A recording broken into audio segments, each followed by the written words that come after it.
A new class of mixed martial artists is on the rise, hungry to showcase their skills.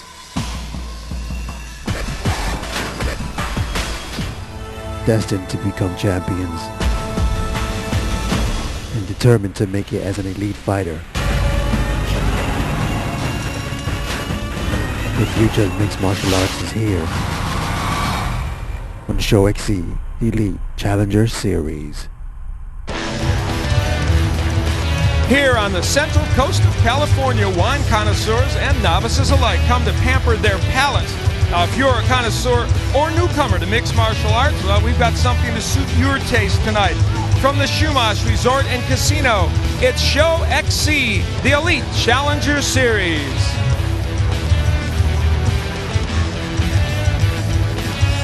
On our undercard, fiery Bobby McMasters takes on the precise and technically sound Mushin Corbbrey.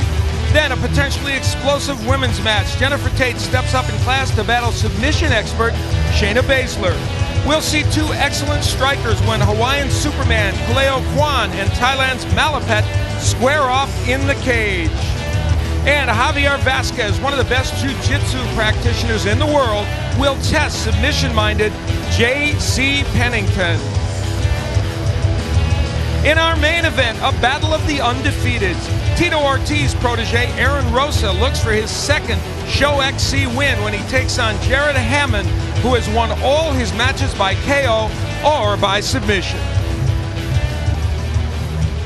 Well, hi everybody, I'm Al Bernstein, delighted to be here for another edition of Shoxc, and delighted to be working alongside the fight professor, Stephen Quadros. Great to be with you, Stephen, and tonight we are very excited about what we're going to see, and on our undercard we have some interesting developments. For instance, we have a women's match, and it is the first women's match presented on either Elite or Shoxc that does not feature Gina Carano. And the fact of the matter is, we're not going to have a drop-off in terms of ability or excitement. Absolutely not, because Braszler and Tate, even though a lot of their wins are by submissions, they are going to be throwing slugs and punches in bunches. Yeah, that's for sure, and that should make it very exciting, especially Tate, who will probably come out very fast. Now, in our main event with Rosa and Hamman, we see two men who really are very similar to each other. Both tall, rangy guys in their mid-20s, both come from a college football background, and both prefer, for the most part, to get things done on their feet. So I'm predicting that this fight will not go the distance. All right, it should be very, very exciting. Well, we can't wait to get going. So what do you say we send things up to Jimmy Lennon Jr.?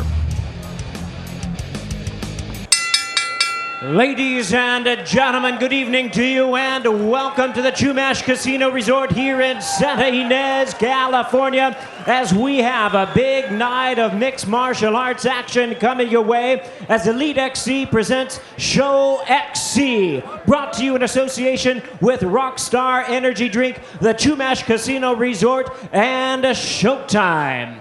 All right, fans, here we go. The time has come for Shoxc Elite Challenger Series. And now, ladies and gentlemen in attendance, and boxing fans, MMA fans, and fight fans joining us around the world, live from the Chumash Casino Resort in Santa Ynez, it's showtime!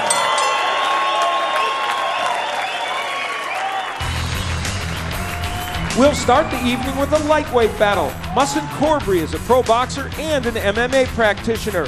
Boston's Bobby McMasters turned around a troubled childhood in the Marine Corps and now seeks Shoxc glory. My emotion is just wanting to kill at that moment. You know, it's turned on, and you know, I'm just ready to hit whoever's in that ring. I'm a kid from South Boston, Mass. Pretty rough neighborhood. You know, pretty much growing up, fist fighting, having to defend yourself, and never backing down. My goals is to be a world lightweight champion, and pretty much have no competition out there, just because I've just destroyed all the competition that could possibly compete against me.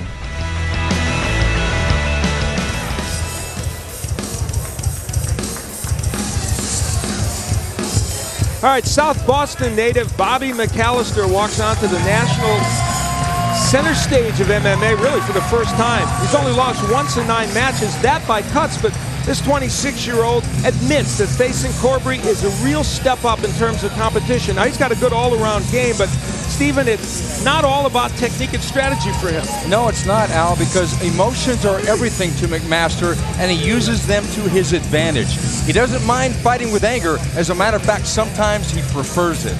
All right, well, no anger in his personal life on some fronts. He's a new dad with an 8-month-old boy, Bobby Jr., but he'd love to get a big win here so he can quit his day job and concentrate on this on a full-time basis. We expect to see from him maybe an all-around game that he believes can give Mushin Corbbrey a little bit of trouble.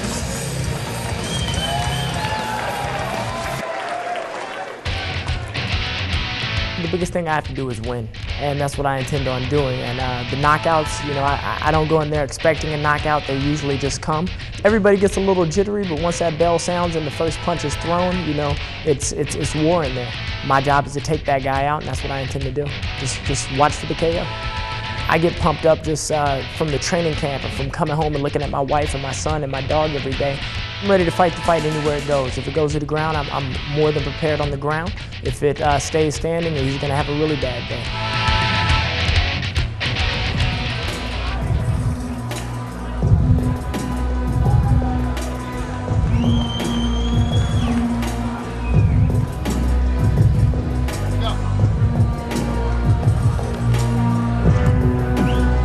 29-year-old Mushin Corbbrey is a boxer by trade with no less than Angelo Dundee as an advisor, but he has also reached out to people like UFC fighter Dean Thomas and jiu-jitsu master Lloyd Irvin to round out his game a little bit, but he has a lot of help, okay? We know that, but there's one thing he doesn't have, Stephen, and that is a nickname. Everybody in MMA has a nickname.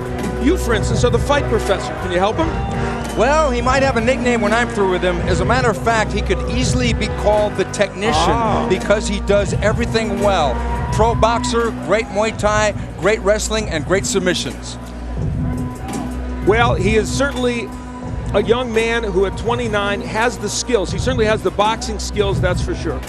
And the last time we saw him, he faced Iraq War veteran and ground and pound specialist Lee Gibson.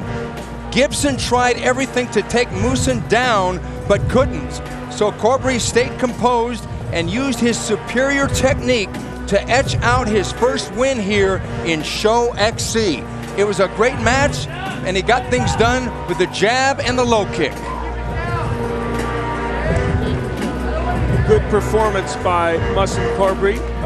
He thought it was not as close a fight as the judges had it, but nevertheless, he got the win that he needed. So for him, that pushes him ahead. Let's take a look at how these fighters match up. Take a look at the height advantage with which Corbbrey thinks is going to be a big advantage for him. He's a Muay Thai Jiu-Jitsu guy, and same is true of Bobby McMaster, who thinks he'll bring a little more to the fray than Gibson did against Corbbrey. Take a look at the rules. Of course, the 3 judges will score based equally on striking, grappling, effective aggression, and cage control. The 10-point must system. Important rule, no knees to the head of a grounded opponent. The referee or doctor can stop the fight. Now let's kick this one off. Let's go to Jimmy Lennon Jr. All right, fans, here we go. Elite XC lightweights are in the cage, and they are ready to go 3 5-minute rounds. Introducing to you first on my left, he is fighting out of the blue corner, standing 5 feet 8 inches. He weighed in at 154 pounds. He's an MMA fighter trained in Muay Thai and Jiu-Jitsu with a record of 8 wins, 1 defeat. He has 7 wins coming by way of knockout. Representing South Shore Sport Fighting and hailing from South Boston, Massachusetts, please welcome the hard-hitting Bobby Wolverine McMasters.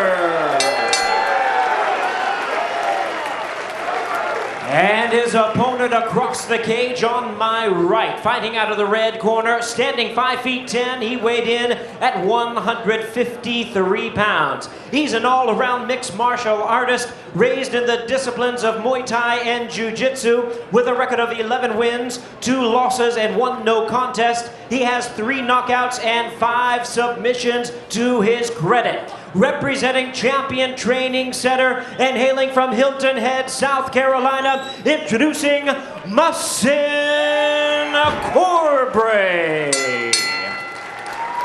And a referee in charge of this bout now to give instructions, Jason Herzog. Fighters to the center. Okay, guys, we've got all the rules in the back. There are no final questions from you, Blue. No final question from you, Red. Touch gloves, come out ready to fight. So we're set to go for Mushin Corbbrey.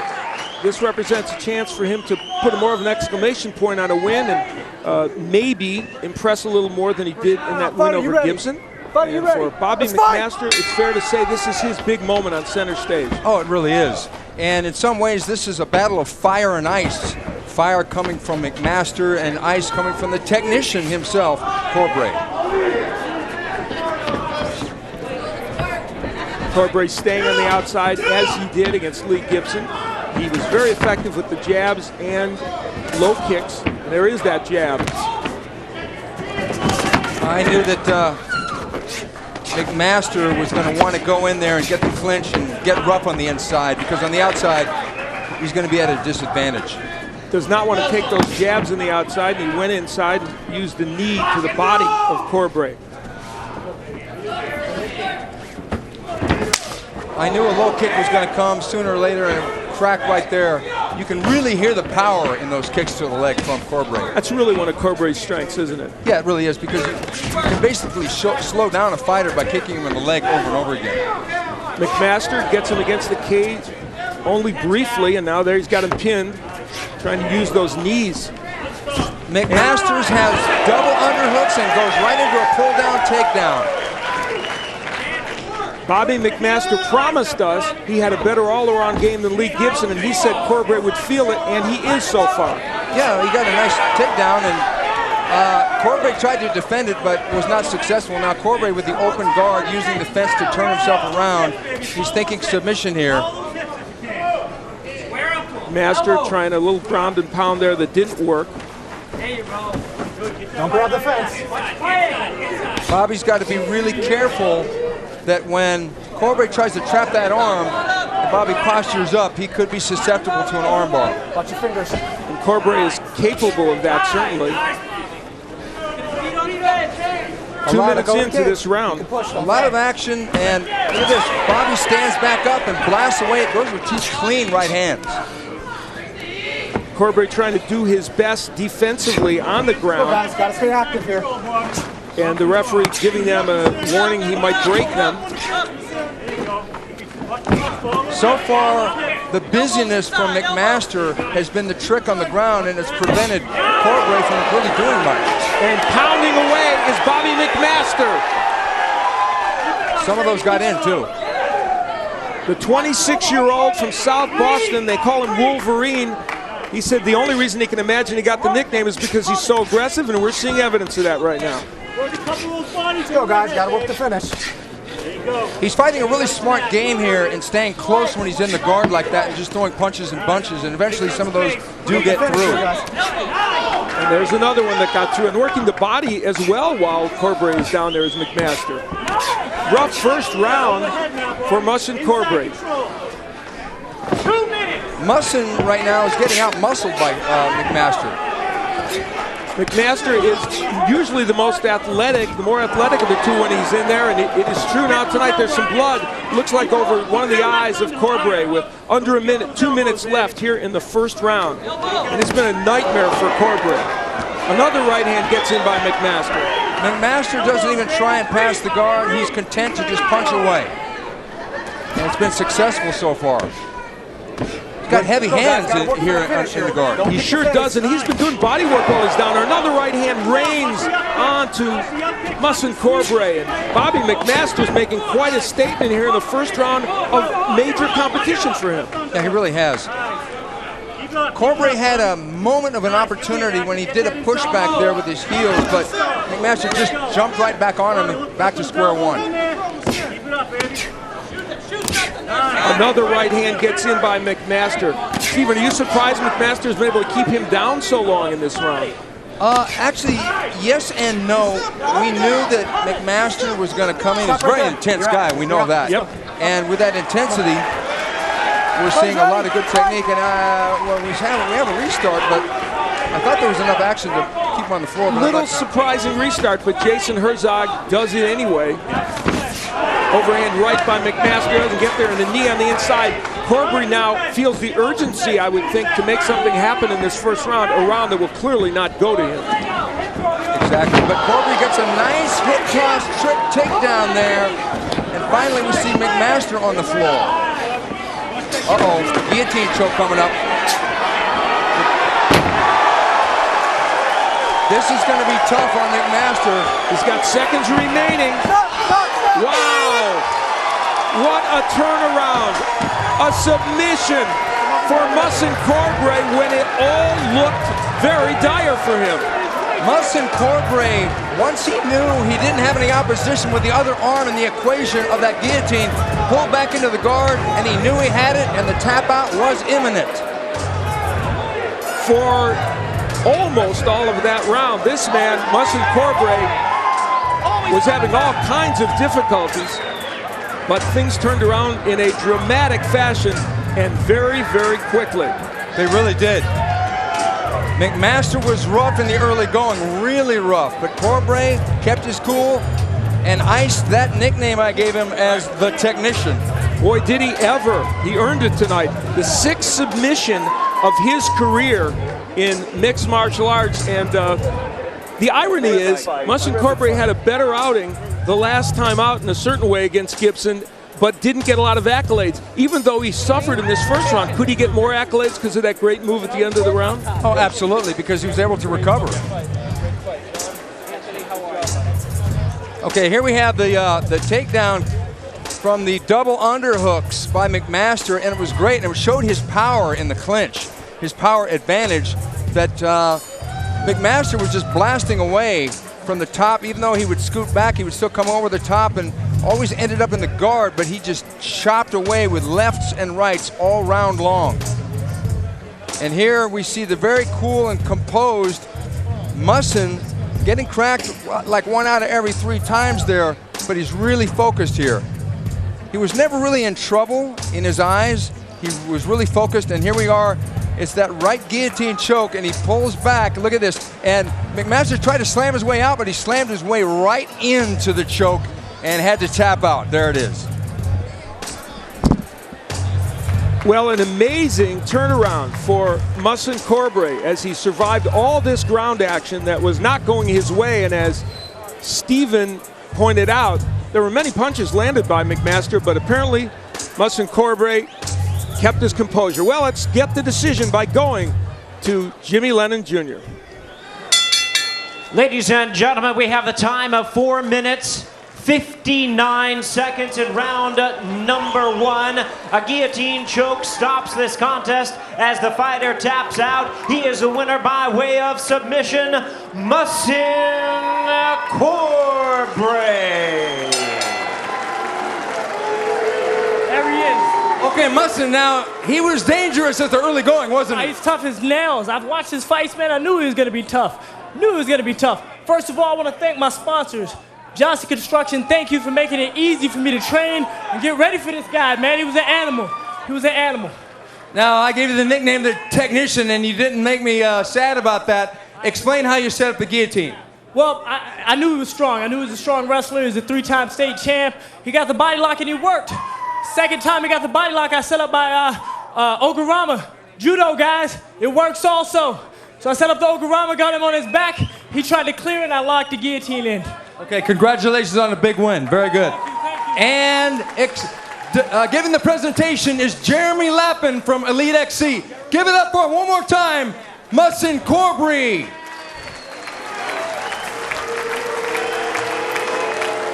So Mushin Corbbrey with a tremendous turnaround, a big win for him, his 12th win in mixed martial arts. A potentially explosive women's match coming up next. 135-pounders Shayna Baszler, on the cusp of breaking into the upper echelon of the women's MMA, takes on undefeated Jennifer Tate.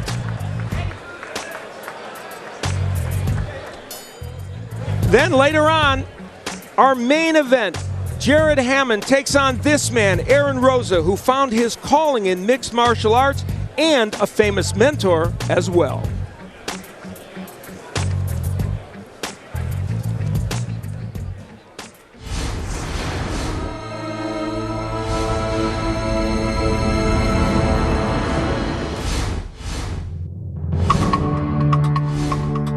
The reason I fight is because I think, you know, this is what I was supposed to do. You know what I mean? I played football in college, and then I just tried this, and I kept doing well, and I kept growing in it, and all these opportunities, all these doors opened up, kept opening up for me, and I just kept doing it. So I really think it's like, you know, this is what I'm supposed to do. You know what I mean? Last November, I was looking for training partners to help me out with the Chuck Liddell fight.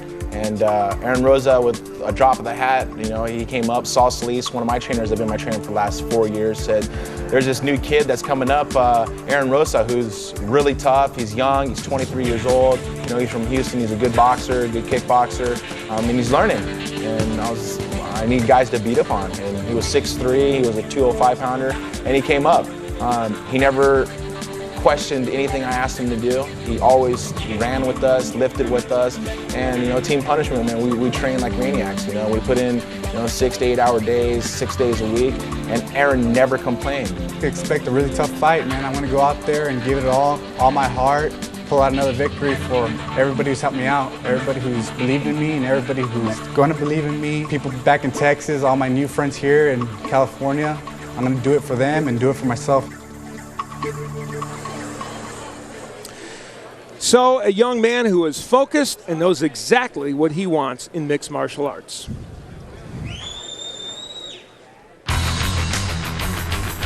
Next up, the women get their turn. Shayna Baszler is a creative submission artist who's trained by former UFC heavyweight champ Josh Barnett. Undefeated Jennifer Tate has a hell-bent for leather style and a love for the sport. I like to fight MMA because it's fun, and I think fighting's fun, and I just like to fight. You know, I like to throw down, I just keep coming forward. You know, I don't care if I get hit. I'm originally a boxer, so, you know, I love to box. I like to throw punches. I do it because I enjoy it. People always ask me, why do I fight? And I wouldn't do it if it wasn't fun. As soon as the bell rings, it's on.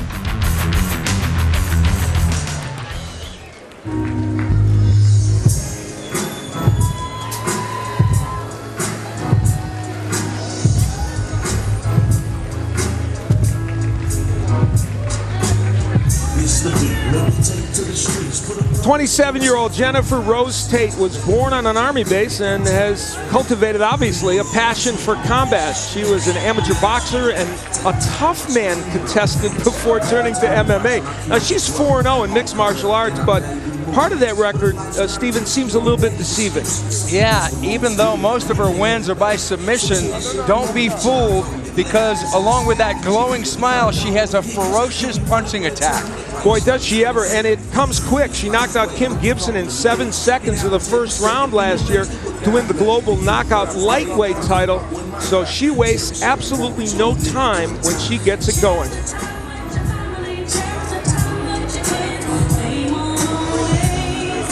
She has promised that she will be aggressive in this fight as well, so she'll come out roaring against Shayna Baszler. How well that will serve her, I guess, remains to be seen. See the joy she has for this sport. Oh, she can't wait to get in there. We sensed it when we talked to her. Oh, yeah. You know, ironically, it's an edgy, rough sport, but she loves the combat. And how will she fare against her opponent, Shayna Baszler? I smash in the ring. I go in and finish, never looking to ride out a decision. There could be 10 seconds left and I've beaten the girl up the whole time. I'm still going to look for a way to finish. I have the skill. I'm exciting to watch. Everybody remembers my fights. Everybody remembers me when I come back. I will be the next big thing because when it gets right down to it, I don't know any other girls that can shred better than me.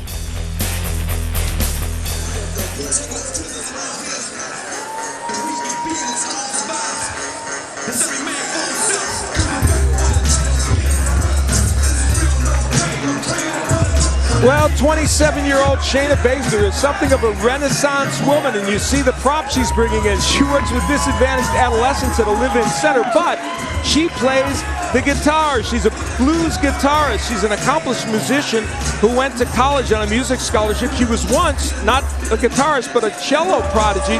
They thought she might become the next Yo-Yo Ma. Didn't work out quite that way. It's a slight departure, but she moves toward what she hopes will be stardom in mixed martial arts. Baszler is extremely confident because she has faced some of the greatest female fighters in the world, and she feels that Jennifer cannot show her anything that she hasn't already seen. Shayna's first opponent in Shoxc was a very tough Jan Finney. Once Baszler got Finney into the clinch, she led her to the fence, and she executed a perfect takedown, which led to an even more perfect, a picture-perfect armbar submission at 2 minutes 40 seconds of round number 1. So, a former aspiring rock star, Shayna Baszler, attempts to hit another power chord here tonight. And we will find out if she can do just that. She's so good at submissions, Stephen, she comes up with some that people can't even describe. Yeah, and having somebody like Josh Barnett, who's right there on the left, in her corner, that's a big boost. Yeah, the former UFC heavyweight champion, we alluded to him. He trains her from a distance, most of the time sending her emails and letters, and a week before the fight, he gets with her and helps her put everything into effect.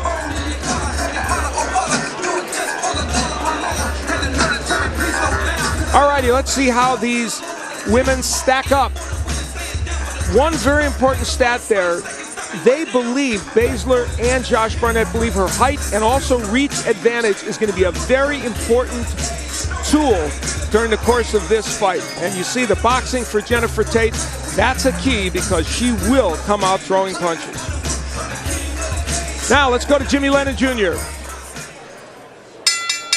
Ladies and gentlemen, at this time we present a Shoxc special attraction, a women's featherweight showdown scheduled 3 3-minute rounds. Introducing to you first, on my left, she is fighting out of the blue corner, standing 5 feet 5 inches. She weighed in at 131 pounds. Trained in the disciplines of boxing and jiu-jitsu, her MMA record stands at 4 wins, no losses, 1 knockout, and 3 submissions to her credit.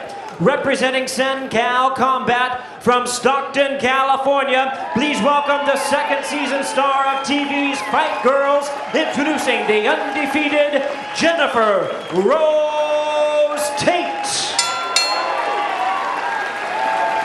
And her opponent across the cage. On my right, fighting out of the red corner, standing 5 feet 7, she weighed in at 131 1/4 pounds, specializing in Muay Thai and Jiu-Jitsu.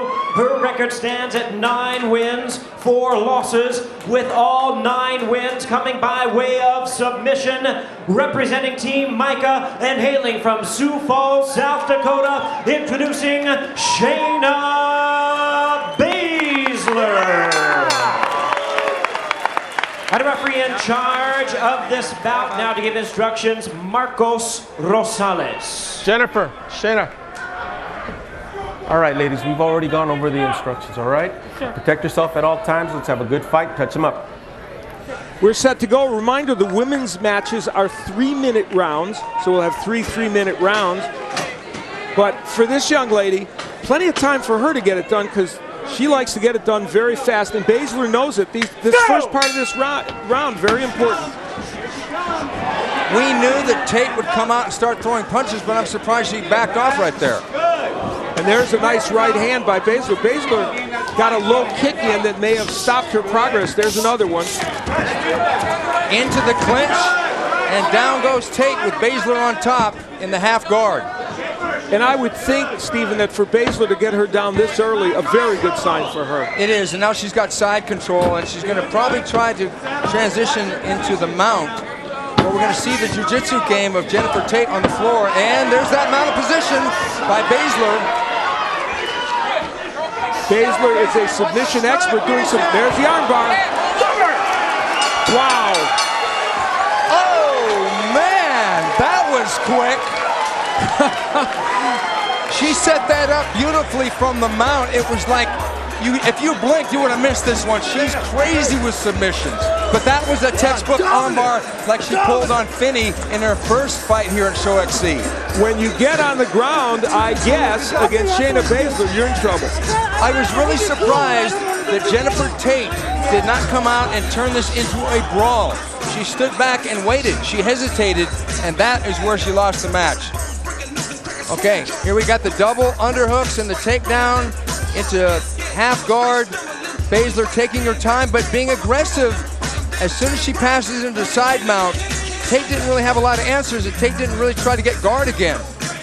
Braszler, once she got that knee on belly, you could tell that she was going to put that left knee right over her body and get mounted like right there. And then, look at this. She sets up that armbar. Once she traps that left arm, boy, I'm telling you, this was sweet. Look at this. Textbook jiu-jitsu. Oh, that was sweet. Tremendous effort by Shayna Braszler to get her 10th win in mixed martial arts. She's a submission expert, creative as could be, and as Stephen said, job well done. Let's go to Jimmy Lennon Jr. Are you guys in action? Ladies and gentlemen, we have the time of 44 seconds in round number 1. An armbar ends this contest as the fighter taps out. She is the winner by way of submission, Shayna Braszler. Shayna, that was so fast that if you blinked, you would have missed it. That's how a lot of them go. Now, did you expect her to be tentative in the punching department early on like that? Honestly, I did expect her to, once she pulled the trigger, to just come. But I think maturity, it shows she's really matured to take time to measure the opponent. So I just adjusted and it all worked out. Okay, let's look up at the monitor here and walk us through the fight, the end of the fight right here. I'm mounted and I saw her giving that arm a couple times before, but I wanted to settle my position. Because I could feel her hips were really good when I was trying to get position and stuff, so I knew she would take the opportunity to escape if I gave her one. So I waited till she gave it to me again and just waited to adjust my position and took the arm. And now you're going to get back to windmilling that guitar. I know you are. Yes, sir. Okay, Shayna, congratulations. And to present the presentation, Terry Treblecock of Elite XC and King of the Cage. One more time, Shayna.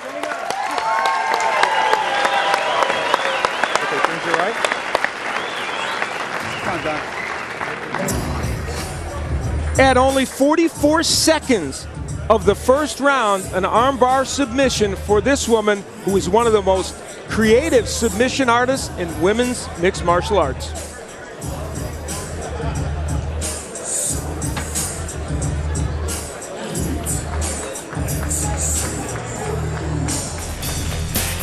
Let's take a look at what's upcoming from Showtime Sports. A special night. ShowBox celebrates its 100th telecast next Friday night, November 2nd, when rising heavyweight star Eddie Chambers faces his most serious challenge in a title elimination bout with Calvin Brock. The following night on Showtime Championship Boxing, one of the best pound-for-pound fighters, Juan Manuel Marquez, defends his super flyweight crown against the always exciting Rocky Juarez. Plus, Robert Guerrero defends his world featherweight title. Mixed Martial Arts returns November 10th when Elite XC presents Nick Diaz versus KJ Noons in a championship main event. And internet fighting legend Kimbo Slice makes his Elite XC debut.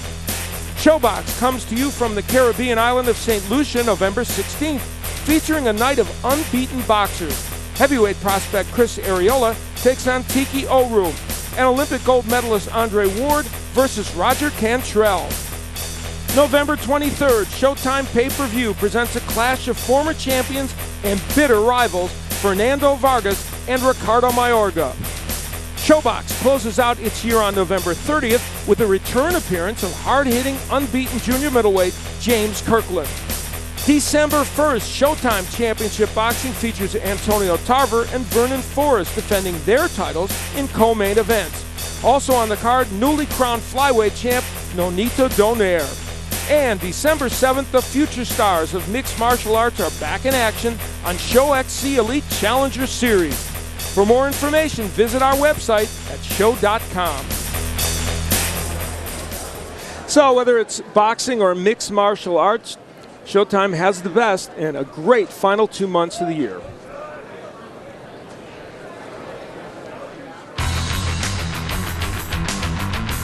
Now the lightweights take center stage.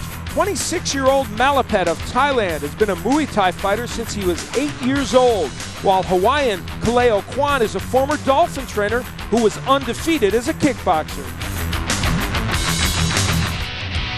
Kaleo Kwan, everybody. I'm from Hawaii. I'm a kickboxer, jiu-jitsu technician. I love to knock people out. The first time I knocked somebody out, man, that was a high for me. It was addicting. I love that feeling. I like to throw punches. I like to throw kicks. Whatever it takes, I'm gonna do it. I'm gonna win. This is the opportunity I've been waiting for all my life. Show me the door. All you gotta do is show me the door.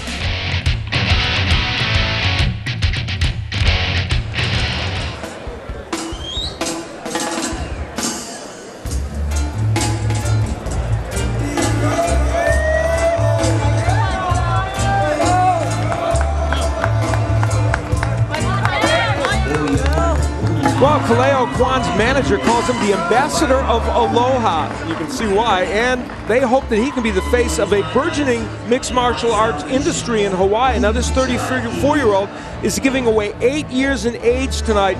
But, Stephen, he likes the style matchup, doesn't he? He really does. Kaleo Kwan is 18-0 in kickboxing, and he says he prefers to fight Muay Thai fighters, and that definitely describes his opponent, Malapet. Yeah, that's for sure. Well, you know, MMA is a challenge as a career, but bigger challenges can be life. This man juggles 6 kids, a full-time job in construction, community service at his church, and his mixed martial arts training. Now, that's multitasking. It really is, and I wouldn't be surprised if he juggled some jiu-jitsu in that ring. Interesting. All right.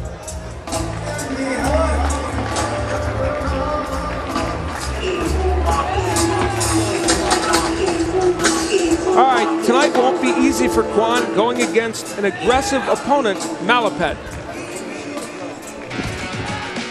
When I hit somebody, I guarantee my hand or my leg, everything I fight my whole life, I know I have power. I really have power. And MMA, small glove too. Really small glove, really easy for knock people out together in the target. But I really know how to hit the person, make feel like a pain, like a hurt that way. That's how I am.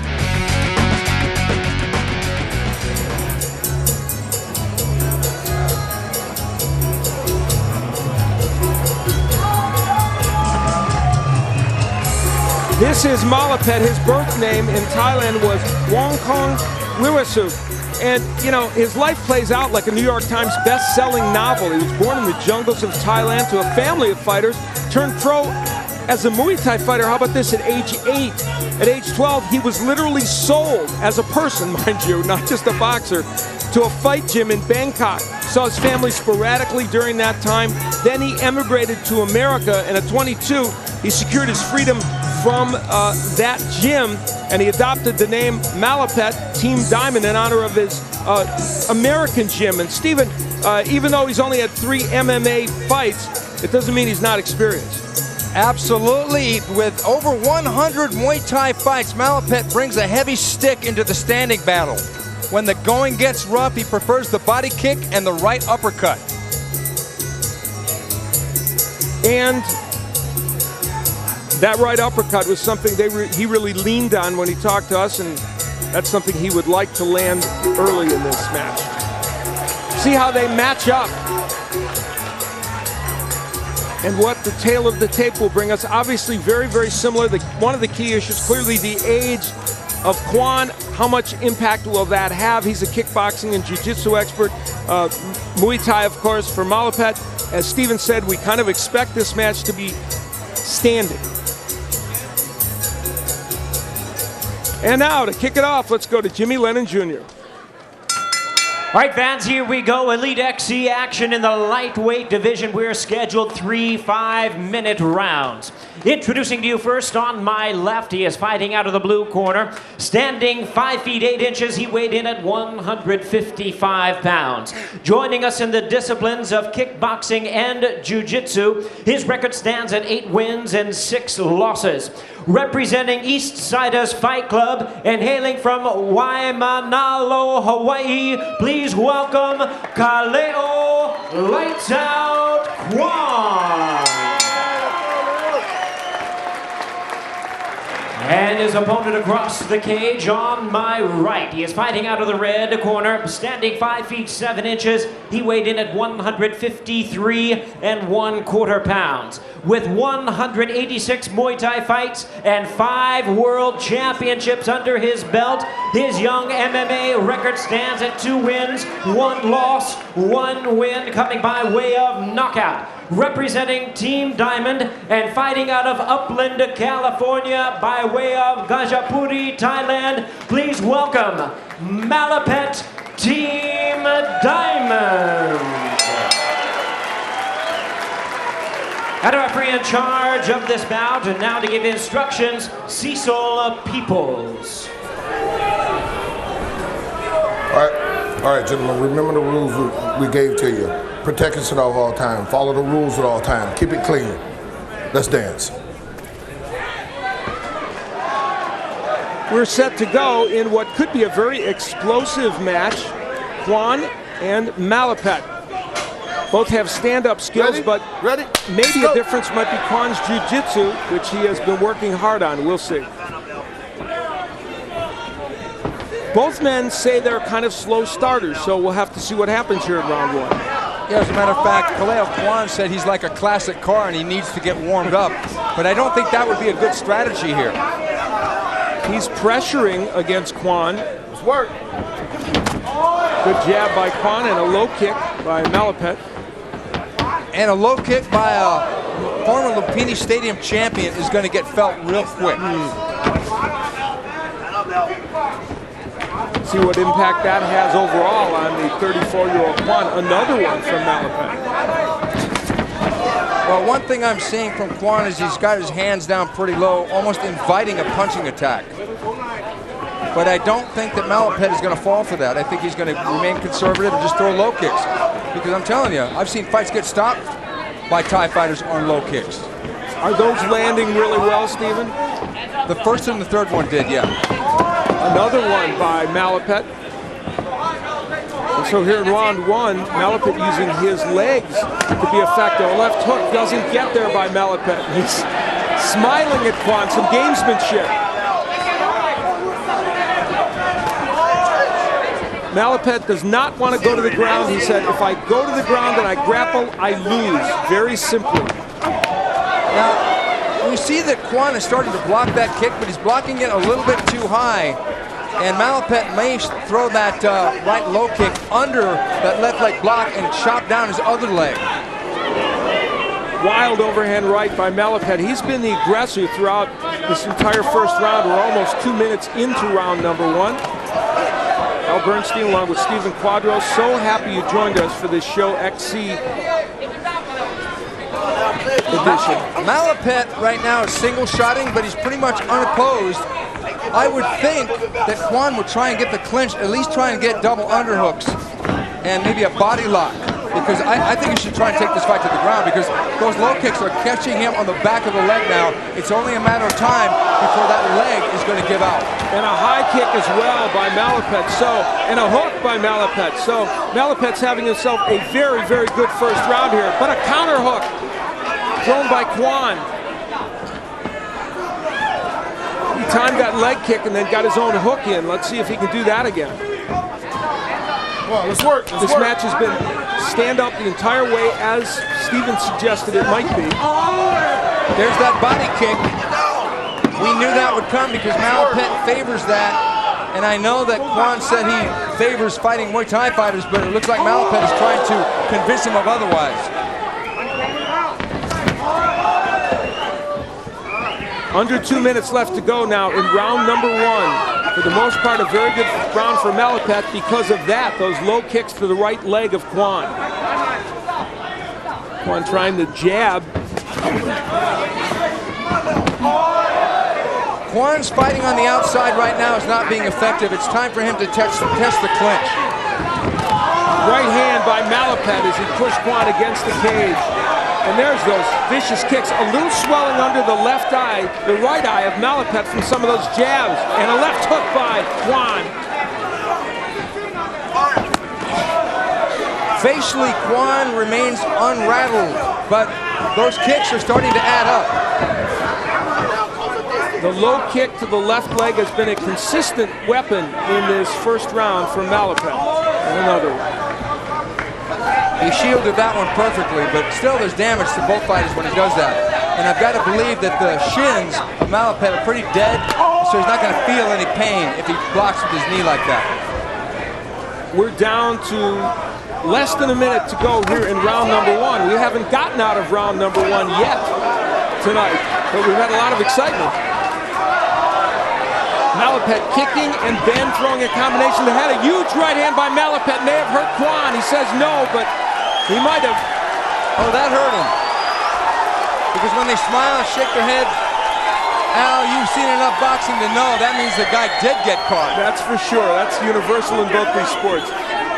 Kwan backing up against the cage and gets hit with a right hand and a kick to the body. And Malapet loves those kicks to the body, as Stephen pointed out. That right hook to the body did cause Kwan to let out a gasp of air. 26-year-old Malapet, Team Diamond from Thailand, now living in Upland, California, had himself quite a first round. Wow.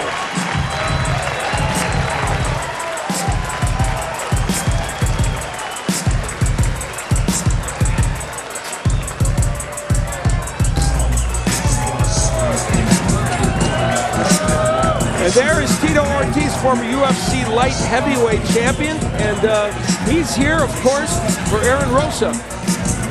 One of the most recognizable figures in the game, quite a character. Tito Ortiz got the gift of gab and a great mixed martial artist. Has been kind of an ambassador for mixed martial arts because he's such a flamboyant personality. It's like he's getting ready to come over here and get us. He's somebody, anyway.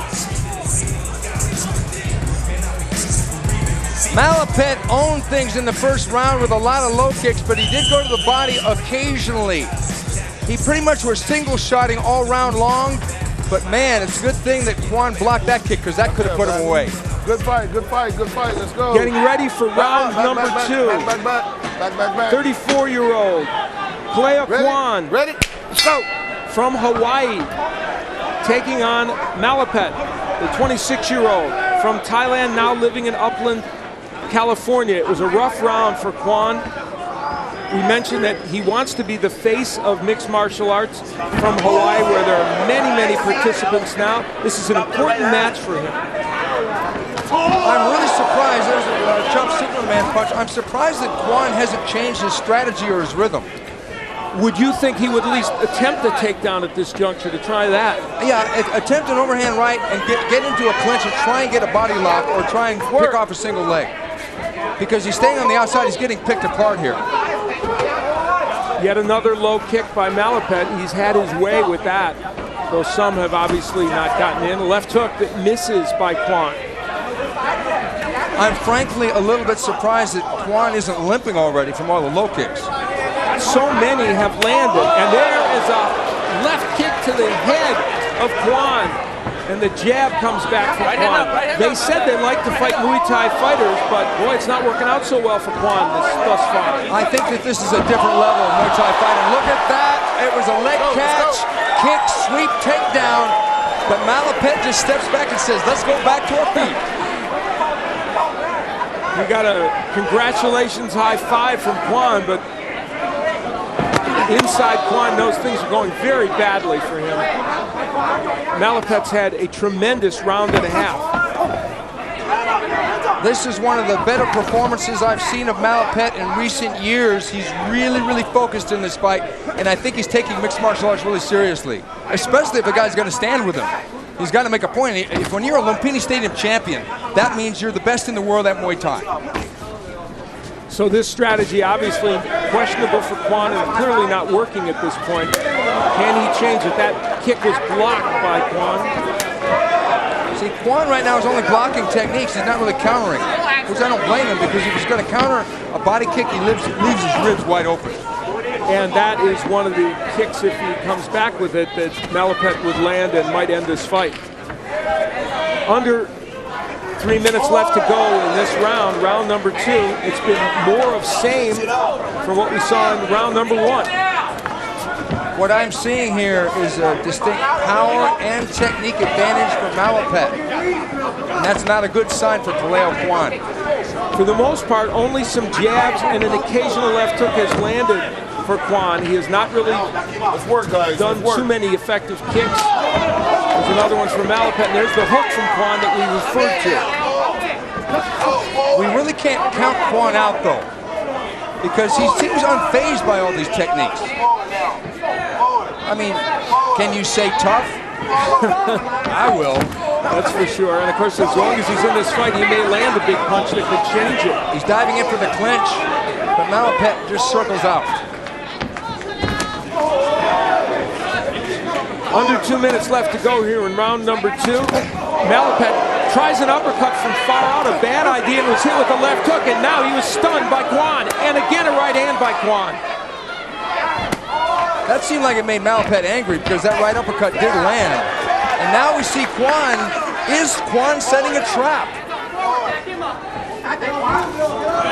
Nice right uppercut by Malapet. Well, for Kaleo Kwan, there at least have been signs of life in the last minute. He has landed some left hooks, some uppercuts, and has gotten himself at least to some degree back in this bout. It looks to me like the pace for Malapet is slowing just a little bit right now with 1 minute left. The low kicks continue from Malapet, who, as we pointed out, has had over 180 Muay Thai fights, starting when he was 6 years old and turning pro at 8. Almost unfathomable, but true. Usually when a fighter hits their early 20s in Thailand, that's when it's time to retire. It's interesting, and of course he is 26 and does not show signs of burnout, certainly not in this bout. Under a half minute left to go in round number 2. And Malapet in the blue trunks continues to be an effective aggressor in this match. Malapet is getting caught a lot more with counter strikes here in round number 2. Just seconds remain in the second round, and Kaleo Kwan's still there.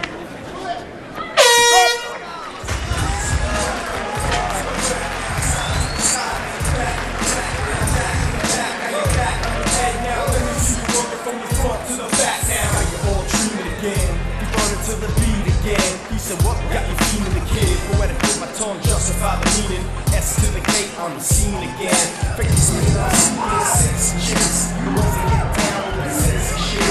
No one wanted to that all gas in space. There's KJ Nunes, who will be seen on Elite XC November 10th, taking on Nick Diaz, and he is a very talented man in this division. Oh yeah, KJ Noon really had an impressive performance in the very first Shoxc card, and he's a hot property right now. Okay, here we have that kick gets caught, and look at that sweep, and down he goes, but Malapet doesn't even go into his guard. He just steps right back and says, let's do some more Muay Thai. And look at that uppercut coming from the outside. It was a little bit short, but Malapet is ahead 2 rounds in this fight. I know from the sport I do all the time, you can't throw an uppercut from far out. You're going to get countered by a hook. That's exactly what Kwan did. We move into round number 3. Kaleo Kwan taking on Malapet. Malapet from Thailand has fought all over the world, in Turkey, Switzerland, Hong Kong, Europe, Mexico, you name it. He's been all around the world, mostly Muay Thai boxing. Kwan has to know he's got to do something big here. He's pretty much got to knock Malapet out or submit him in order to win this fight. even though he came back a little in round 2, you wouldn't expect him to win that round. No, Malapet dealt out all the damage. Kwan did land a few counter punches and that right uppercut, but for the most part, he got brutalized with the low kicks and the body kicks. Flying knee! Let's do it, let's do it, let's Kwan do it. stopped to congratulate him, and Malapet stopped attacking. That was interesting. Is Malapet showing you a little bit more diversified attack than you might have expected? No, this is pretty much textbook stuff for Muay Thai fighters. And the interesting thing is, he did a flying knee there. He's friends with Tony Jaa, the star of the international hit Ong Bak, which Tony Jaa did a lot of flying knees in his movie, so maybe he's doing a tribute there to Tony Jaa. Little over 3 minutes left to go here, round number 3. It has been a fight that, for the most part, Malapet in the blue trunks, the 26-year-old from Thailand, now living in California, has dominated, but Kaleo Kwan gets a couple of shots in there on the inside. Malapet has never been on the mat in this match, never been on the ground. Kwan was very briefly. Kwan missed an opportunity when they had that near clinch up against the fence. He really should have gotten a body lock there and tried to see if Malapet would panic. But Malapet is in the better shape here, I think. He's trying to stop him with low kicks. He's trying to chop him down like a tree. He has landed so many, Malapet, of those low kicks, and yet Kwan has somehow soldiered on. He threw that one with so much intensity that he himself almost went down. Stephen, you mentioned that Kwan had some options open here, and that one was a takedown, and now there he goes for one. He should have done this a lot longer, a long time ago, but if he gets the takedown, it could spell trouble for Malapet, but Malapet is doing an interesting split sprawl. It's hard to do against the cage there. Somebody lost our mouthpiece. Time. Malapet over here. Kaleo Kwan lost his Bring me mouth water, guard. bring me water. A moment in which Kwan seemed to have some opportunity, and it slips Okay, away. that's good. He really did. Come on, no, don't knock it. Let's go. Really needs to get Malapet on the deck and try and ground and pound him to get him out of there. We saw Mike Malone over there, the head trainer for Kaleo Kwan. A lot of concern on his part. So a takedown would be the best option, obviously, and as you point out, the ground and pound would at least give Kwan an opportunity. Let's see if Come on, let's work, he could let's work. Malapet to turn his back once he was on the ground, but this fight doesn't appear that it's going to go to the ground, but that would definitely favor Kwan because he does have some jiu-jitsu experience, and he needs to, because what he's doing right now is not working. So after 2 matches in which we saw submissions, we're seeing standing for this entire match. A lot of punching and kicking. Malapet is planning something tricky here. Oh, there's a Superman punch. It missed by a mile though, but I knew he was planning something. You can almost see it in his face when he takes that pause. He's going to think, okay, I'm going to do a flying knee or a head kick. One thing about Malapet here, though, he is single-shotting a lot here. And when he faces higher level competition at 155, people are going to start to counter. Come on, guys, let's work now. Come on, step it up. Well, there's not a lot of time left for Kaleo Kwan. The clock is obviously his enemy. He had a shot at a takedown earlier this round. It didn't quite work out. And now Malapet is coming forward with impunity with those low kicks. The only surprise for me is the fact that Kaleo Kwan's leg didn't give out from all those low kicks. I can't believe it. He's been hitting so many, and tomorrow he'll feel it, huh? Yeah, he's going to be limping for about a week or 2. Flying knee again, but it was partly shielded by Kwan. Malapet has used that flying knee on a couple of occasions in this match. Kwan coming forward with the jab and a straight right hand to try and make something happen, but time will likely run out on him. Nice uppercut by Kwan, but Malapet is able to withstand that. So it goes the distance, our first match of the evening to do that. We would think there's not much drama in terms of this decision. Malapet dominating. And as you pointed out, a very good performance from Malapet. And I guess the only question you ask yourself about this kind of performance is, what does it look like in terms of the other people in his division and how he would fare with them? Well, I think that everybody at 155 is going to look at Malapet being a Lupini Stadium champion and him being able to kick like he kicks. He can punch pretty hard too, and say, you know what, I'm going to take this guy down because he doesn't have a lot of experience on the ground. That will be his weakness once he steps up on more versatile opposition. All right, we'll see how all that fares. Well, for more on tonight's fighters, the entire slate of events on Showtime Sports, log on show.com. And for more on MMA, log on to proelite.com.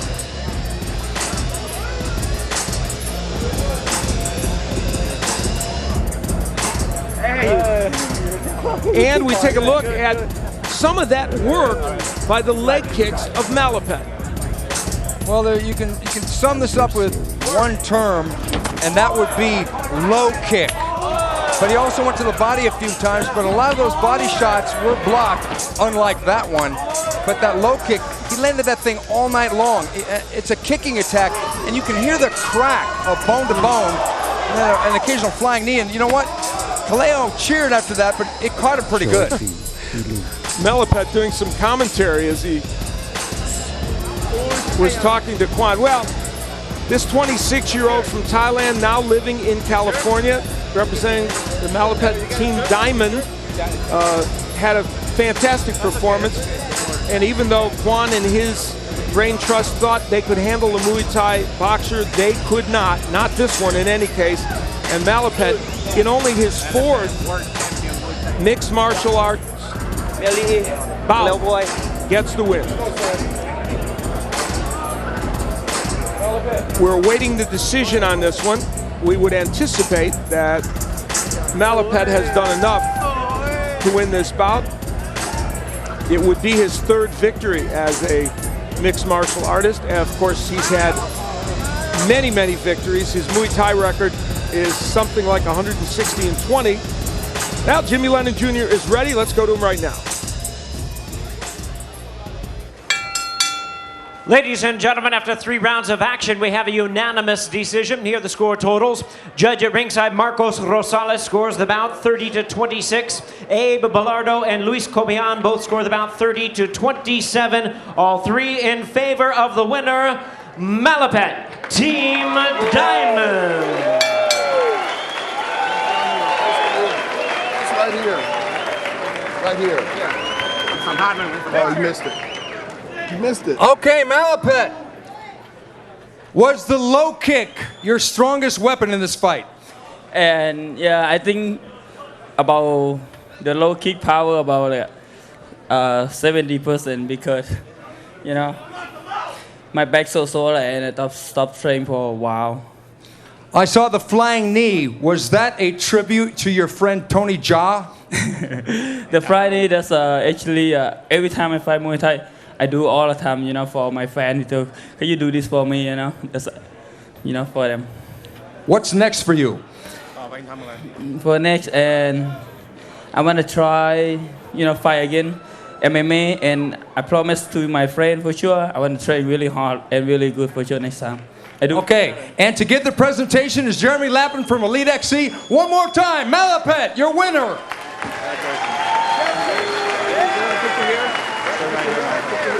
Malapet with an important win for him, his third in mixed martial arts.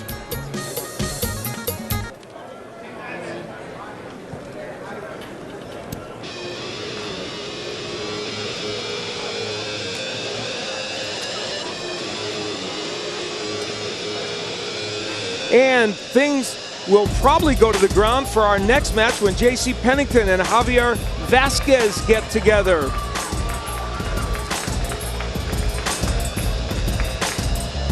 And still to come, our main event, Aaron Rosa takes on this man, Jared Hamman. This 25-year-old Californian is not one to sit on his laurels. When his football playing days ended, he needed a new physical challenge, and he found it in mixed martial arts.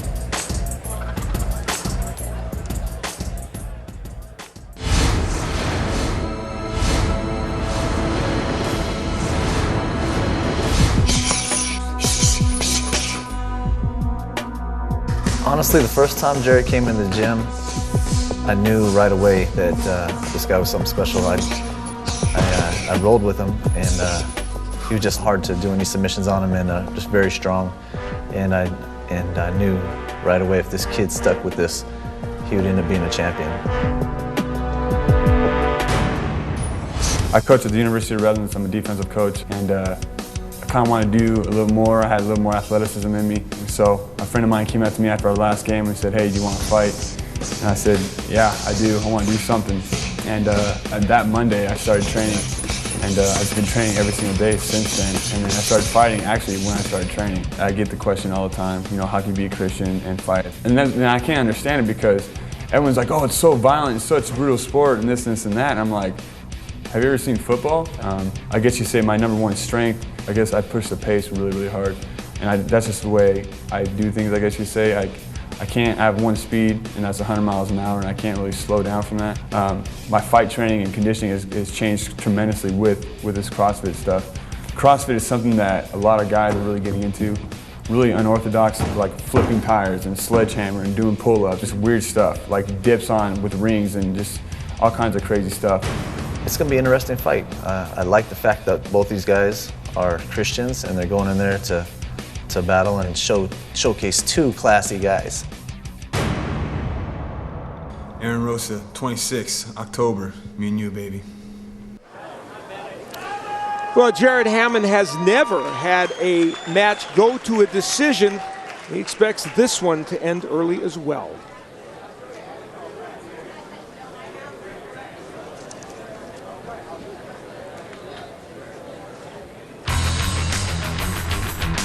Our next match features jiu-jitsu expert Javier Vazquez, who recently returned to MMA after a 3-year layoff. Louisiana resident J.C. Pennington is a regional star in that part of the country who hopes to impress on the national stage tonight.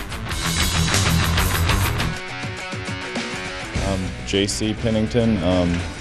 Mainly I come out to fight. I try to make sure every one of my fights is exciting no matter what.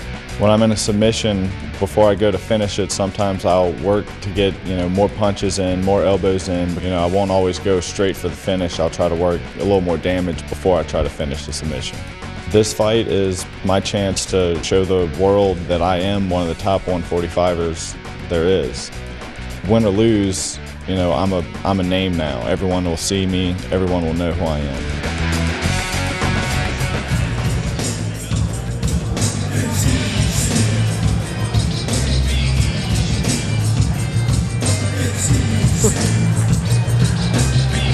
All righty, well, tell he's from New Orleans.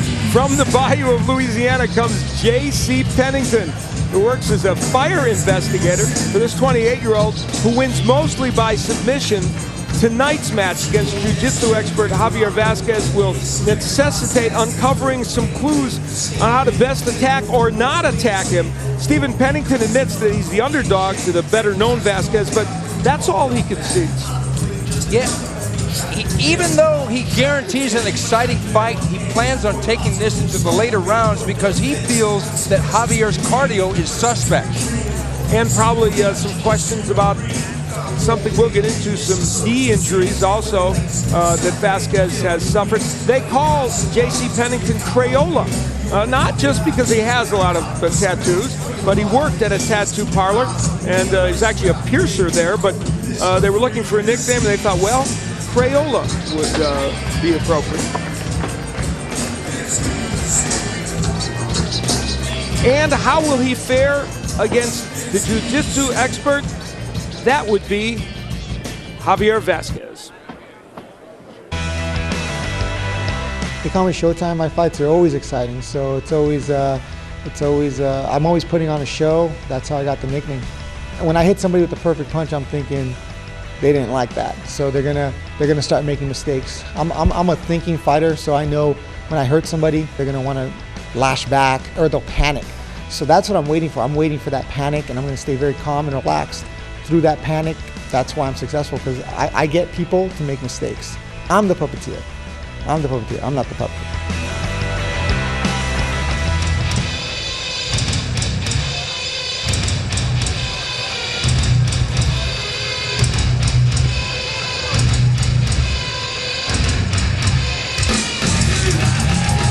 Cuban-born Javier Vazquez now calls Rancho Cucamonga, California his home. He's looking for his 12th MMA win, and he's more than confident, really, that he's going to get it. He said flatly, Pennington will be taken out. And Stephen, a lot of fighters, they work on being well-rounded, but in some cases, as in this case, it's remarkable how they excel at just one discipline. Javier is not just good at jiu-jitsu, he is great at jiu-jitsu. And as good as he claims his striking has gotten, he will do his best work on the ground. They call him Showtime for a reason. But things haven't always been fun and games for the flamboyant Javier Vazquez. While defending his King of the Cage lightweight belt in 2003, Vazquez suffered a career-threatening ACL tear that caused him to lose the title. He was able to return 4 years later on an Elite XC show card, and it's there he engaged in a savage battle with Adriano Pereira, and after a grueling contest, Javier earned a split decision victory, and it was a tough one for him. Tonight, Vazquez looks to further his status as one of the sport's top lightweights. So in only his second match back after that 3-year layoff, Javier Vazquez hopes a couple of things happen. Of course, he wants to win, and he certainly hopes that right knee, which has been stable for 1.5 years, he says, doesn't create any issues for him. Take a look at the tail of the tape of these two fighters to see what it reveals. Clearly Pennington with the big height advantage, but the way he functions in the ring, I'm not sure that's going to be a monstrous advantage. Obviously, Javier Vazquez, the great jiu-jitsu artist, and J.C. Pennington, a freestyler.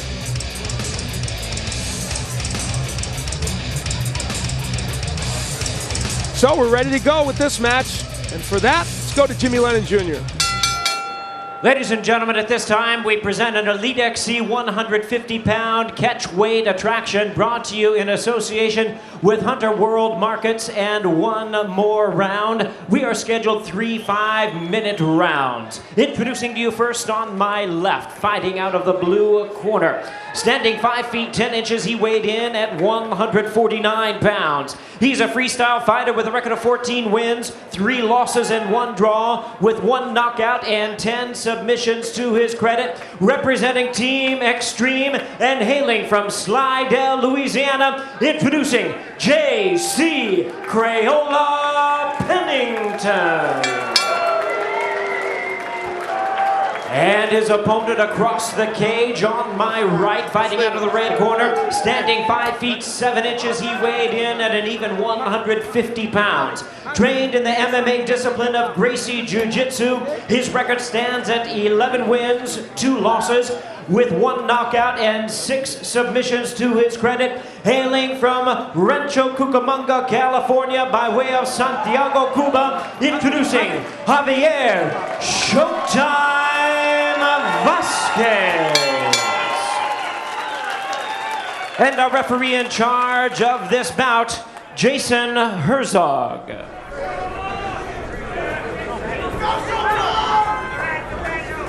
Fighter, center up. Going over the rules in the back room. Are there any questions for you, Blue? Any questions for you, Red? Touch gloves, come out ready to fight. So we're ready to go here in round number 1. That is J.C. Pennington and Javier Vazquez, who is in the royal family, if you will, of jiu-jitsu. He married Rose Gracie, who is the daughter of Rorion Gracie, one of the men who co-founded the UFC, and that family kind of defines great jiu-jitsu training, don't they? They really do. The Gracies are the ones that in many ways are responsible for the explosion known as mixed martial arts in the United States when Royce Gracie won all those tournaments in the UFC in the early 90s. A takedown immediately by Vazquez. Now Pennington works well from the ground, but can he against Vazquez? It's going to be a problem because Javier Vazquez, in my opinion, is a level above Pennington on the ground, even though Pennington does have 10 submission wins to his record. Vazquez is going to try and pass the guard and get into side mount here. He's working, Pennington is going to be dangerous with the up kicks. Good right hand, right into side control, into mount. Not good for Pennington early in this round. J.C. Pennington having all kinds of problems. Oh, this is bad. It's a rear naked choke right away, and he's pretty much got it. He doesn't have his right arm in the equation yet. That's it. Let go. That's it. That's it. Rear naked choke. Whoa, that was fast. Come over here. Well, we have seen an interesting variety of submissions tonight. We saw the guillotine, we saw the armbar, and now a rear naked choke executed perfectly by Javier Vazquez. The end started with a takedown, and man, when Javier got top control mounted and he got back control, it was just a matter of mere seconds. And there's Cesar Gracie congratulating him. That was very impressive. Very quick, J.C. Pennington was stepping up in class. There was no question about that. He wanted to take this match into the later rounds, didn't get there. No, and I can't say that I'm surprised by the result, but nonetheless, it's a great example of what jiu-jitsu is all about. And J.C. Pennington almost in awe of the work by Javier Vazquez. Pennington probably could have tried to hurt him with punches from the outside, but it was Vazquez that was effective in the southpaw position early on, landing that straight left hand. So after a 3-year layoff, this is the second win by Javier Vazquez. His knee functions properly in this match, and he shows the great jiu-jitsu skills he has with that submission. And so he gets another win, his 12th in mixed martial arts. Okay, and here's a double leg takedown, and look, he rises up. This is a skyscraper. Look at this, spin around, bam, down to the deck. Butterfly guard there by Pennington on the bottom, trying to push the head to the side and trying to figure something out. But once Javier got back control, it was just all over because he knew all the answers, and he got that right arm free and got the choke in. He almost could have choked him out with one hand. Great effort by Javier Vazquez. And let's go to Jimmy Lennon Jr. Ladies and gentlemen, we have the time of 1 minute 15 seconds in round number 1. A rear naked choke ends this contest as the fighter taps out. He is the winner by way of submission, Javier Showtime Vazquez. Javier, welcome back to the winner's circle. How does it feel? It feels good. If I can, I'd like to say a couple things. You know, I've had my ups and downs in this sport. And I came back with the Elite XC, and unfortunately, this will be my last fight in an octagon. I'm officially retiring tonight. I'm shocked. I mean, I have a family now. I have a wife. We're going to be building the most successful school in Southern California, and right now, I'm better suited. I'm better suited right now as a coach than I am as a fighter. Okay, let's look at the replay. Javier, I'm shocked. Okay, walk us through this. I think I heard him when I hit him with I believe it was a right hand, and I passed his guard, and I passed him out, and I thought he was a little bit hurt. So I think I hit him a little bit, and he turned his back, and you just don't do that. Nice. Okay, exactly why are you retiring?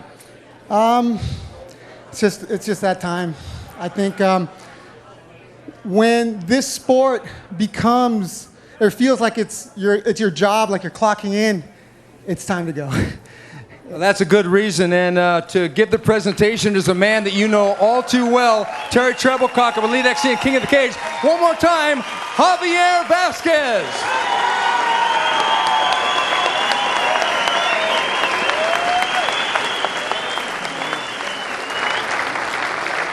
So Javier Vazquez exits this sport as a participant in style, that's for sure. And there will be great Elite XC action here on Showtime on November 10th. Saturday, November 10th, Elite XC Renegade, the unstoppable Jake Shields. Jake Shields are looking to stop this fight in the first round. Against Dangerous Paris Mike Pyle. A world title is on the line between MMA bad boy Nick Diaz and Knockout King KJ Noons. Plus the Elite XC debut of street fighting legend Kimbo Slice. Don't miss the biggest night in mixed martial arts. Saturday, November 10th, Elite XC at the American Bank Center. Tickets on sale now. Okay, I'm here with one of the hottest lightweights in Elite XC, and you're coming off a huge win over Edson Berto in the last Show XC card that was here in Chumash, but you're facing Nick Diaz. What problems is he going to give you? You know, Nick Diaz is a well-rounded fighter. He's the best in the world, and he's number one, and if you don't want to be the best in the world in this business, then you're obviously in the wrong business, and I want to be number one. And we've seen Nick on his feet, and we've seen Nick on the ground. Where are you going to take him in this fight? I want to take it stand up the whole time. You know, he's a great fighter on the ground, but I don't think he can stand and bang with me. So we'll see November 10th. Now he had a kind of a rough go in his last fight in Hawaii against Iron Mike Ynez. Did you watch that fight? And if so, what did you get out of it? Yeah, I watched the fight, but Nick's a great athlete, and I'm not going to judge him by that fight. He was probably having an off day, and you know, he's had a lot of great fights. So hopefully when he comes November 10th, he brings the best. I know you're eyeing titles in boxing and MMA, but you got to forgotten about boxing for this fight, right? Yeah, you know, a lot of people said, you know, I can't even win a title or nothing, but look, I'm getting a title shot, so I might be halfway there. Okay, there he is. Give it up for him, KJ Noons. Thank you.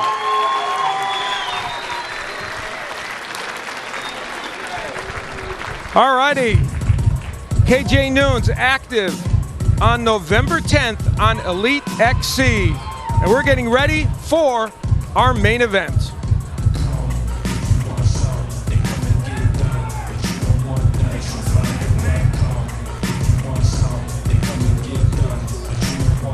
We're back here at Chumash Resort and Casino as we get ready to see Aaron Rosa and Jared Hamman get together in the ring.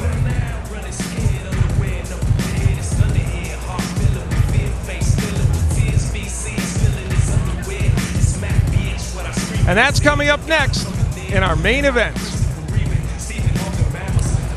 Here with Steven Quadros, and a lot of excitement already so far, and we're expecting more definitely on main event. We've talked about how these two men are very similar, and we've talked about what they bring to the ring. But at some point, there's going to have to be something to separate these two. Let's start out with Jared Hamman.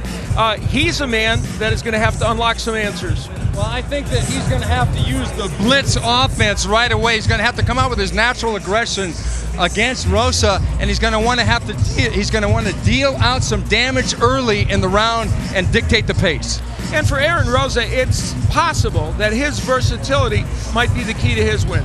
I absolutely agree, and he's got to use side-to-side movement and put that left jab in Hamman's face all night long. But at some point, he's got to take this to the ground and try and finish it there. All right, we're looking forward to that one. That is for sure. Well, they say sometimes that familiarity breeds contempt.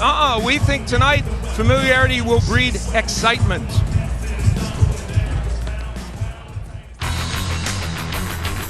So let's get to our main event. 25-year-old Texan Aaron Rosa tries to stay unbeaten, as does Jared Hamman, a tough-as-nails football coach who thrives on competition. When I'm fighting somebody, what's going through my mind is to not stop until that ref pulls me off or something stops me. I'm not thinking about winning, I'm thinking about causing as much damage and causing this guy to break down. I set a high pace because that's how I do everything. I'm all about going as hard as I can and finishing the fight. And it's nice having a knockout, but personally, I'd rather have a TKO where the guy is submitting under my strikes basically and is tapping out, or the ref pulls me off because the guy can't defend himself. I'd rather just pound the guy out and have the ref pull me off to save the guy.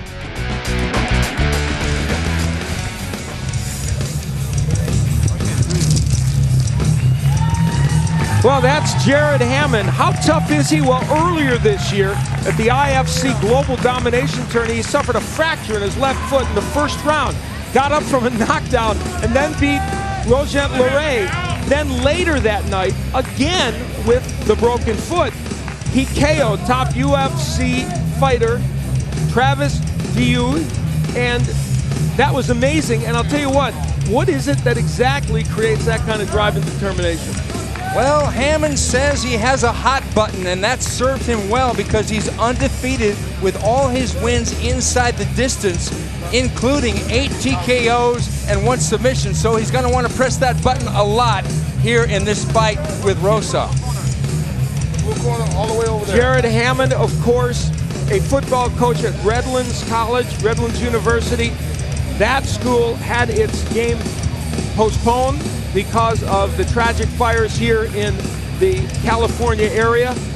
Hard for him to keep his focus here. He wants to do it, and certainly we send our thoughts out to all those who are fighting those fires and who have been affected by them. It's a very difficult situation.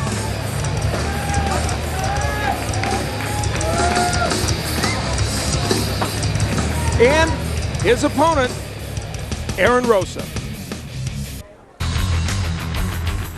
To be undefeated, it feels great, but you really don't think about that before your fight. All you think about is the things that you're going to do in the ring, and hopefully you come out with another victory.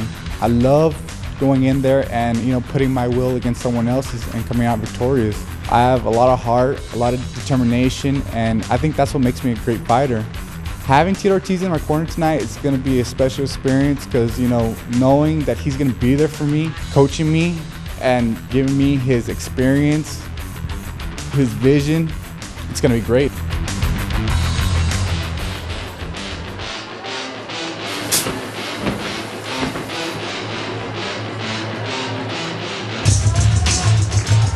Well, Aaron Rosa is undefeated in 10 matches, but with only 3.5 years in mixed martial arts, this former college football tight end still feels he's kind of an MMA work in progress. And maybe feels the same way about his PR skills, because one of his comments before his last Shoxc fight caused really some repercussions. Yeah, Aaron took some heat after his first Shoxc outing when he announced that he was anti-jiu-jitsu. But he claims, in retrospect, he only meant that he was good at defending submissions, a skill I doubt he will need tonight. In that performance, he took on Brazilian K1 champion Jefferson Tank Silva. Rosa wisely took Silva down, assumed top position, and rained down a barrage of strikes. And, it wasn't pretty once it hit the floor because Silva just got clocked over and over until he could no longer continue. Aaron Rosa takes his next big step tonight against Jared Hamman.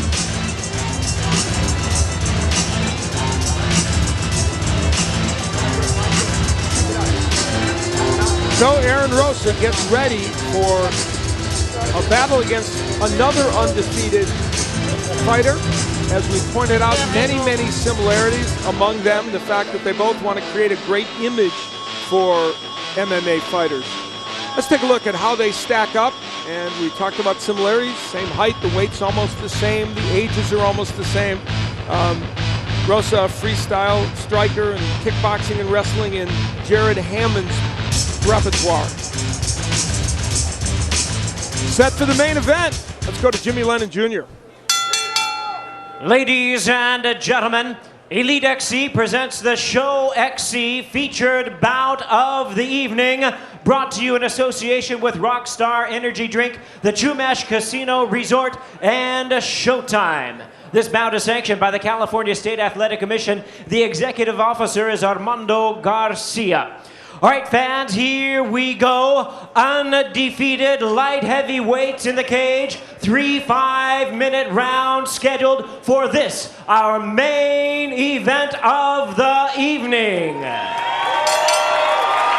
Introducing to you first on my left. He is fighting out of the blue corner, standing 6 feet 3 inches. He weighed in at 204 pounds. Trained in the disciplines of kickboxing and wrestling, he is undefeated in his campaign with a record of 9 wins, no losses, 8 wins coming by way of knockout and 1 by submission. Representing the Unbreakable Gym from San Bernardino, California, introducing the undefeated Jared Hamman.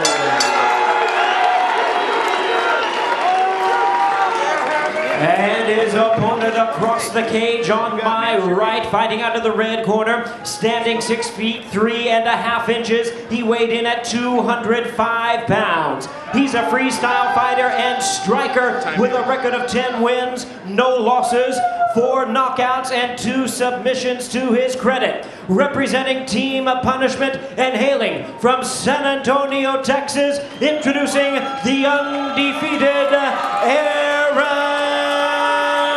Rosa. And our referee in charge of this bout now to give instructions, Marcos Rosales. Gentlemen, we've already gone over the rules in the back. Okay, I want a good, clean fight. Obey my commands at all times. Touch them up. Let's go. Already signs of these two fighters, and you saw the foreshadowing of that. They're good sports. They have good sportsmanship, but you know what? It's going to get serious in a second or two here. It really is, and they both want to be positive role models. You ready? You ready? Let's go! Here's round 1. We get it going.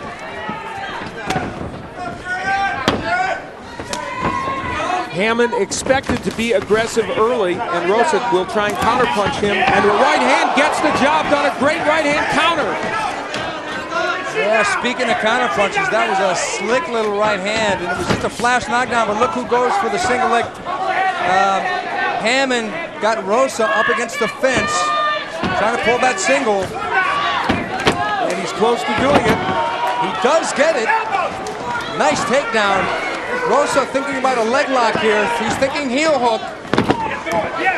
We saw Rosa in his last fight on Shoxc where he was much better at escaping on the ground than some might have thought he would be.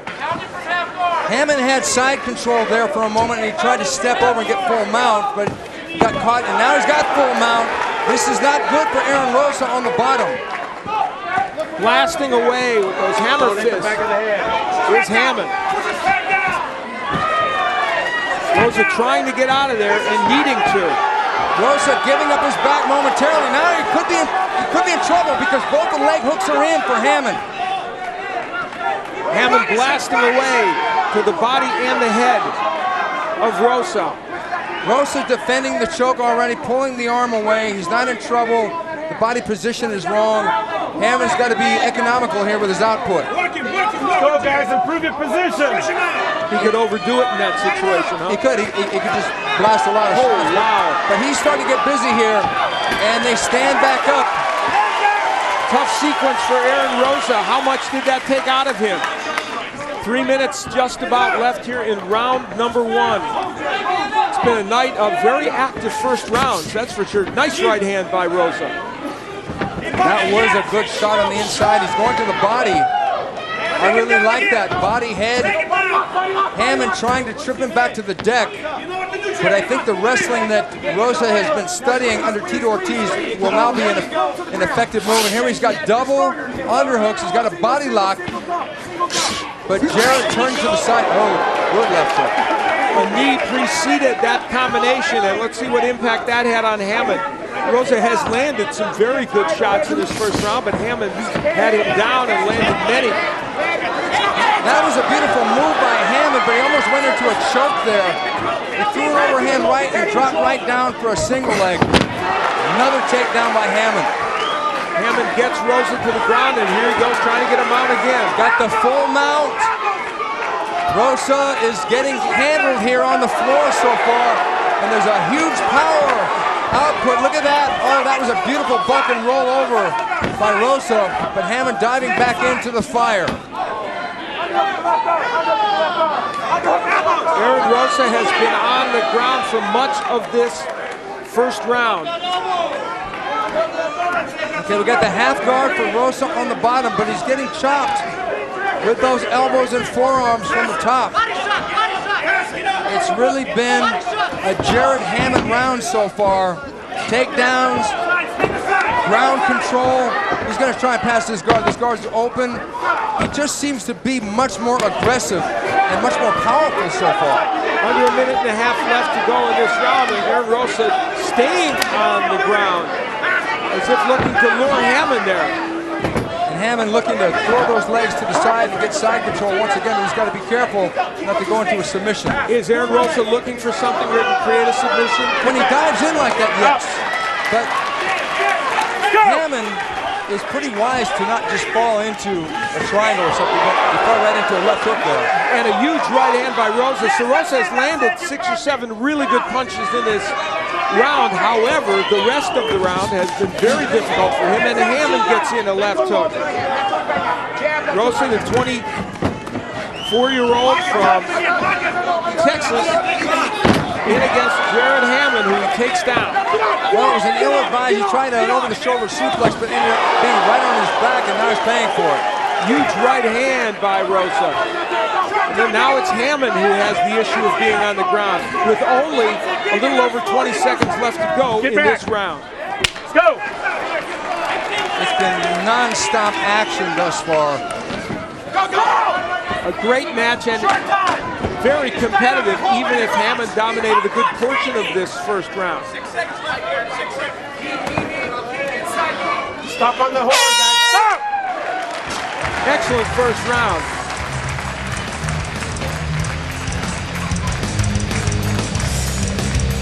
Well, Jared Hamman is a linebacker in college, and Rosa was a tight end. They're used to getting after each other, and they did it here in this first round. Oh, they really went for it.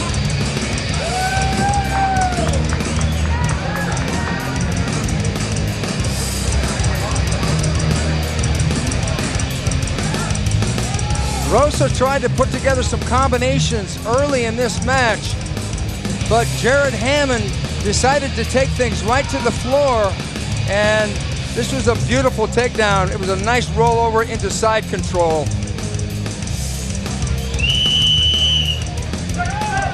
And here we've got another one, but that was an ill-advised. He was trying for a suplex, but he ended up taking Rosa right down on top of him.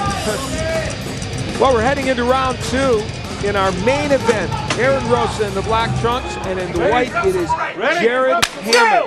Hamman, 25-year-old from San Bernardino, California, came in with a 9-0 record, and Aaron Rosa is 10-0 from Del Rio, Texas. Down goes Rosa.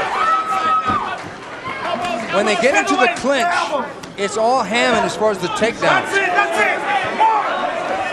You know, his last fight against Silva, Rosa was able to escape better, but apparently a better level of opposition here. All that intensity that he learned on the gridiron, he's putting to use here.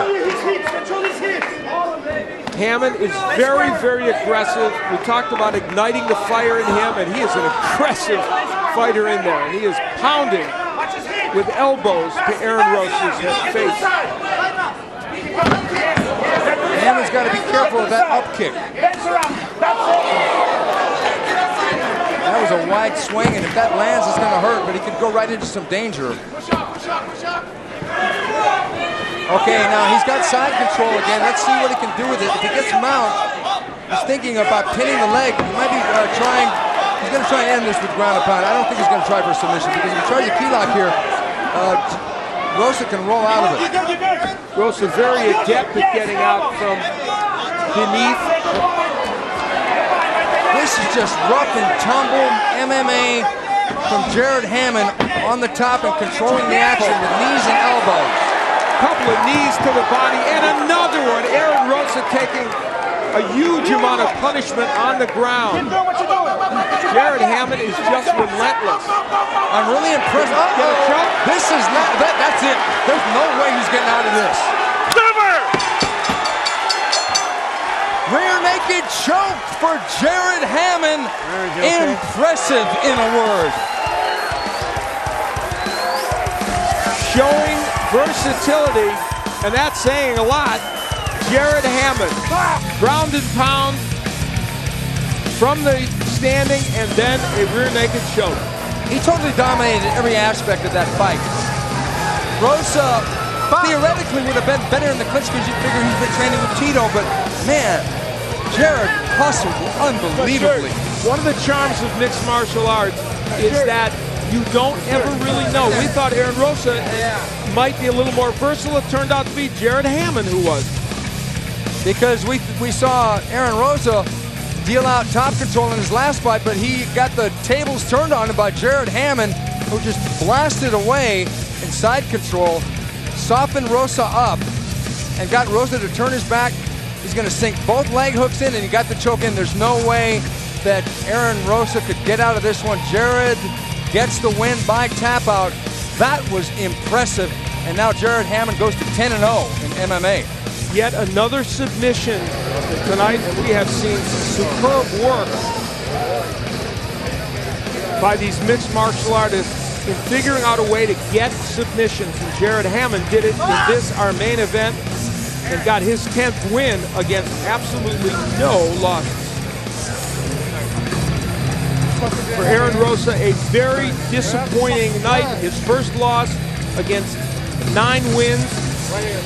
We saw him against Jefferson Silva escape those kinds of situations of peril. He couldn't do it tonight. Jimmy Lennon Jr. is ready to give us the announcement. Let's go to him right now. Ladies and gentlemen, we have the time. 1 minute 46 seconds in round number 2. A rear naked choke ends this contest as the fighter taps out. He is the winner by way of submission and still undefeated, Jared Hamman. Okay, Jared, now, I gotta say, you reinvented the dance, the hustle in that fight. I don't know, man. That was tough. He's a tough opponent, man. Good job, Aaron Rosa. That was a good fight, man. Holy smokes. Well, you just seemed to pretty much throw him around at will. What was the difference for you? You know, man, I don't even know. I just go out and try and fight, try not to think about things too much and just fight when we're here to fight. So, and you know, and entertain the fans and whatnot. So I don't know what the difference is. Just work, I guess. Well, let's look up at the monitor, and I want you to walk us through this, Jared. All right, well, he gave his back. I have a real hard time getting choked, so I have a long neck. I see that Aaron's got kind of a long neck too, so normally I wouldn't go for the choke, but he had a long neck, so I went for it, and there it is. So in Battle of the Long Necks, you won, right? I guess you could say that. Well, you've got to have made your corner happy. I mean, you got Brian Warren, you got Vladimir Matyshenko here. You got a really strong team. Man, that's where, I mean, number one, I give glory to God. He's the only reason I have strength to do this. And two, I mean, my teammates and my coaches, man, that's the only reason why we win.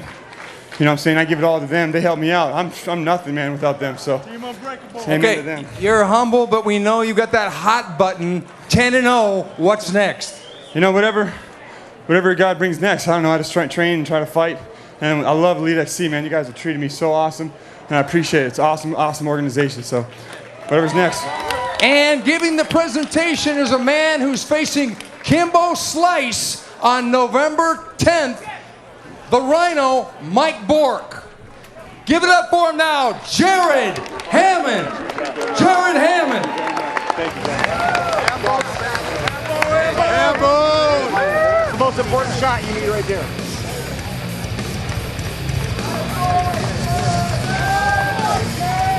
So Jared Hamman gets a very, very impressive win.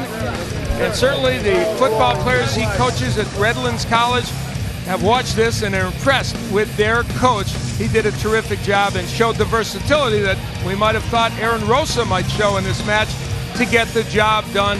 And he stays undefeated while Aaron Rosa suffers his first defeat. Well, it's been quite a night here on Shoxc. We have seen a potpourri of submission holds, that's for sure. Let's start off by going back to something we talked about at the beginning. The women's match, which we anticipated might go longer, might be more exciting, but in 44 seconds, Shayna Baszler got her typical submission hold and beat Jennifer Tate. Shayna Baszler made a statement because she not only beat an undefeated fighter, but she defeated a fighter who was going to be a problem on paper. But you take that paper away, and Baszler rises again. It doesn't actually work on paper. No, you have to get in and fight. Another significant development tonight, not only Javier Vazquez's win, but the fact that he decided to leave the sport after a terrific performance. And I sense some surprise on your part, but he seemed to know that this was the time to do it. I've known Javier since his amateur days. and it shocked me. I had no idea this was coming. A truly classy guy, a great jiu-jitsu practitioner, a great mixed martial artist. I really look forward to seeing what he's going to be doing, and I know he's eyeing the commentary spot. Oh, he wants your job, I think. Oh, no, he wants yours. Oh, my God, mine he'll get. I'll tell you what, a tremendous performance. Jared Hamman getting the job done against Aaron Rosa. Was there any part of his performance that surprised you? The entire performance surprised me because I knew Brian Warren was a good trainer, and I knew having Vladimir Matyshenko in your corner, that's a lot, but you can't win by just your corner. He went out there and just blew Aaron Rosa away. I really want to see him again. All right, terrific performance. A pleasure to work with you, Stephen Quadros. Pleasure's all mine, Let's take Al. a look back at what we saw this evening, and a lot of it was very, very special. First of all, Mushin Corbbrey, after having a very tough first round, turned the tables on Bobby McMasters and got a guillotine submission. Then in 44 seconds, Shayna Braszler got a submission on Jennifer Tate. It was a unanimous decision and a great performance by Malapet over Kaleo Kwan. And a submission will come from Javier Vazquez, a rear naked chokehold. He got the submission in his match against J.C. Pennington. And finally, in our main event, also a chokehold would be the end of Aaron Rosa, and Gerald Hamman got it done. Well, next weekend, back-to-back nights of boxing here on Showtime. It's ShowBox Friday, November 2nd, and Championship Boxing on the 3rd. For the complete slate of Showtime sports events and everything Showtime has to offer, log on to your website, show.com. A fascinating night of mixed martial arts. We saw potpourri of everything, especially some great submissions. A delight to work with Stephen Quadros. I'm Al Bernstein. We hope you enjoyed it. Stay tuned for the next Elite XC and Show XC shows.